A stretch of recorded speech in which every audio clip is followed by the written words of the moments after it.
Omelet's guest this morning is Lynda Johnson Robb, the daughter of President Lyndon Johnson. She was in town recently to speak for the Younger Women's Club of Louisville, a delightful and a very warm speech. And so many things that you mentioned I was fascinated with. So if you don't mind my reviewing some of them with you, I will. The fact that your oldest child is 5 and as of now is still unaware of who her grandfather was. Oh, yes, but how would you tell her? We've shown her pictures, and we've talked. Once in a while we'll come across a picture and we'll say, that's the White House, and, you lived there when you were little.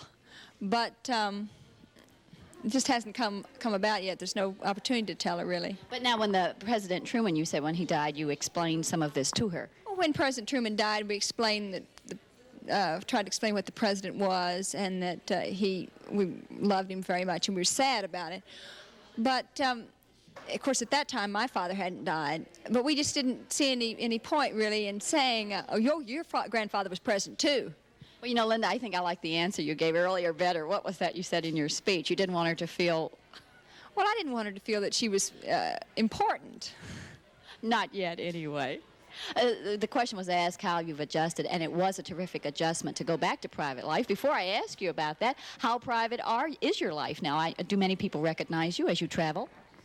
No, not too often. Sometimes people will recognize me in Richmond, where we're living now, or they'll come up and they'll say, I read that you were here in the newspaper, and so I figured that I'd see you sometime. How funny to run into you in the grocery store.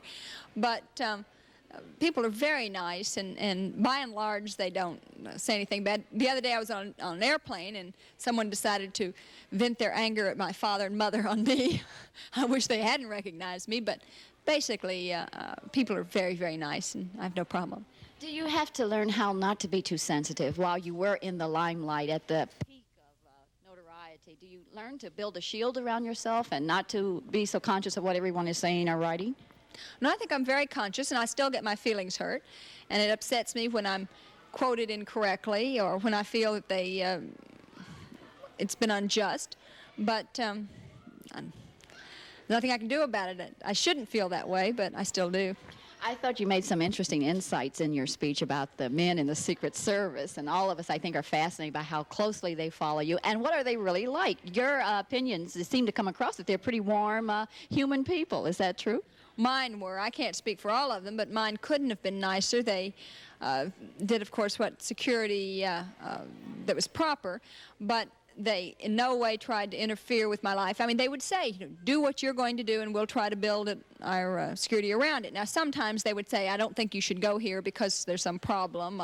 I know once we weren't allowed to go to a Beatles concert. What was the reason? Not because of the Beatles, there was any problem with the Beatles, but just the fact that it was going to be very crowded, and they were afraid that they might have, a riot, or just a lot of young people being very excited. It might get a little bit too hectic. But we survived that. Well, it was interesting. You said when your father first took office, you were in a dormitory living with 800 other women. How did the men move in? You said they actually moved in the Secret Service there. Well, it was very strange. Those were the days when men didn't live in the dormitories with girls, or at least not officially. What they actually did, they had to have somebody on duty 24 hours a day. So the people who were off duty, went and slept somewhere else. Those who were on duty were awake. And you didn't have anybody in the rooms upstairs. I was on the 3rd floor. It was a little hard to protect me, but we did what we could. And then when I moved into the sorority house, they just had a little room nearby. But it all worked out. Well, they did accompany you on your honeymoon. Now, I'm sure they stayed as distant as they could. Oh, yes. They couldn't have been more helpful. My regret is that we didn't have more that played bridge. You were the first child. Lucy is your younger sister. In so many families, maybe you found it with your own 2 daughters, that you learn a lot, you experiment a lot with the first child. Do you think maybe sometimes you had to toe the line more so than Lucy? Absolutely. Lucy never got spanked. I would say, Lucy, now if you do that, you're going to get in trouble. And I would save her from some of the things that I learned only by hard knocks. But I think that's probably the same with my own children. I expect more of my first. Also, of course, the second child gets to do things the same time the first child does. And that's hard, but if it's a necessity when you can't get a babysitter to take care of one while you have to take the other somewhere, so you take both of them. What was Dad like? Was he a very strict disciplinarian? Yes, I think he was strict. He didn't spend as much time with us as I had wished. I think he really learned to enjoy children when Lucy had Lynn and Lucinda came along. And Lucinda, our oldest, really, she just talked right to him. She didn't care who he was. And he was always trying to teach her to say, yes, sir, and yes, ma'am. And she would just come up to him and say, yes, sir. And she was just as prissy as could be. And they got along very well. She loved him very much and used to write him letters. She said, I have to write Papa and tell him about this. Well, you know, there's always the reaction. You think that girls have a way of winding dads around their fingers. I mean, if he was firm about something and said no, was there a way or a manner you could use to get him to change his mind? No, I was always very direct with my father. My father would say, well, now, I don't think you should do it, but now it's up to you, and you have to use your own good judgment. Well, I knew full well that if I used my own good judgment, didn't do what he wanted me to do, that was going to be the kiss of death.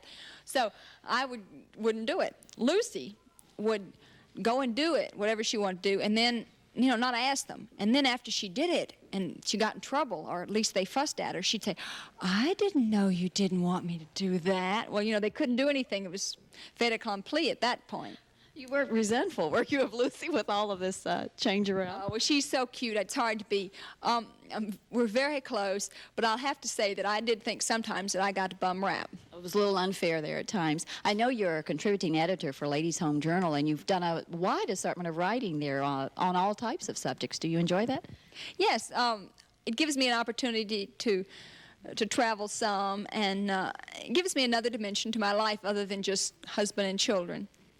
Do you travel much? Now, I heard you say earlier that you don't enjoy really making speeches, and you're delightful. And all the comments that I've heard, you're so warm and so open with it. Do you really you don't do much of this, is that? No, I don't do it. I've tried to limit it so that I'm not out of town very often, and that when I am, it's only overnight. I came in last night, and I'll go back tonight to Richmond.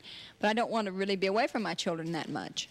Now, they're both not in school yet. Oh, they're both in school. Oh, this age? Absolutely. Lucinda is in kindergarten, as she would tell you very precisely. Finally. We're now learning the sounds, and she thinks she knows exactly how to read, and I didn't learn mine properly, so she's explaining it to me about the proper sound of each letter. But Kathy is in school also. She's just in pre-kindergarten and loves it, though. Do you think you have many traits, how each generation sometimes changes, the way your parents brought you and Lucy up and the way you were bringing up yours? Do you think there are many characteristics that you still have that your parents had? Oh, I think so very much. We have a very traditional household. Chuck, my husband, is pretty strict. I keep saying, if we just had a boy who'd spoil me, those little girls just think he hung the moon. I'm with them all the time, and they, just take me for granted, but they think their father he's something special. That's way with girls and fathers. I think maybe it's just the opposite with the other. I know you have a very special interest, something to do with a reading program. Can you tell us a little bit about that? Yes. The other thing I do travel for is Reading is Fundamental. It's a program in which to get books into the hands of children. We discovered that there are a lot of children who aren't interested in reading because they've never owned a book, and they've never gotten to choose one. It was their very own. And we have 121 projects now across the country. And as a matter of fact, before I left, I called my friends in Washington and asked them to look up the letters that I'd gotten from people in Louisville about RIF. And I wanted to talk to some people here about it because it's a marvelous project. And we don't teach reading, but we really interested more in motivation. And if a child is interested in reading what's between those pages, they're much more likely to care about learning to read. And if they have something they want to read, that they're going to do it. Thank you so much, Lynda Johnson Robb, for being our guest this morning on Omelette. Stay with us. We'll be right back.